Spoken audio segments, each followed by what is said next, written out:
Hi, knuckleheads. Time for thought of the day.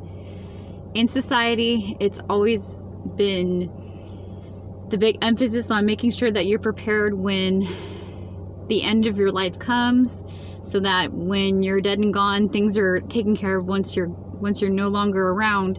But I think something that's not always discussed is what to do in a family emergency.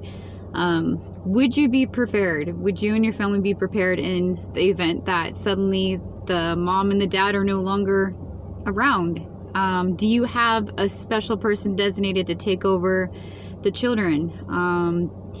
If you have somebody in your family that has special needs and they have to have certain medications at a certain time of day, and the mom or the dad is usually the caregiver for their children, and what happens if something happens to both of them? Who's gonna take on that responsibility right away?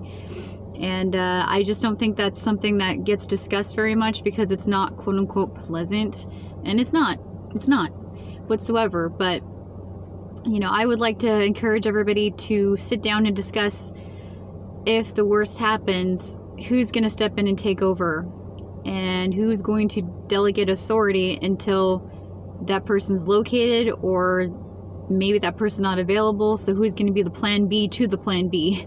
So you don't want to be not prepared. You don't want your loved ones that are left behind scrambling to figure out the pieces to the puzzle, per se.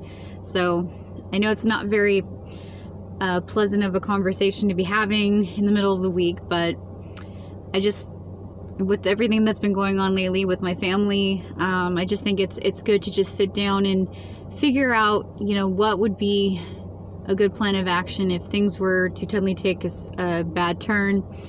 And I would encourage not just discussing it, but actually writing it down on paper, giving a who knows, maybe even getting it recorded and sent off to maybe an attorney.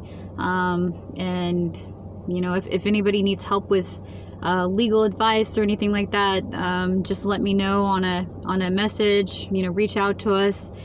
We do have a service that we sell on the side that helps to arrange, you know, will and testament, and just things of nature that you could write down on paper in case something were to happen to family and loved ones. So just keep that in mind. You know, things, well, what is the saying? That your life can change in an instant, and that's totally true. So don't always think that nothing can go wrong, because it certainly can. Don't live your life in fear, but just always hope for the best, but prepare for the worst. And that was my thought of the day. Please take care, everybody. Be sure to like, subscribe, and please share this with everybody. And everybody take care, and we'll see you next time.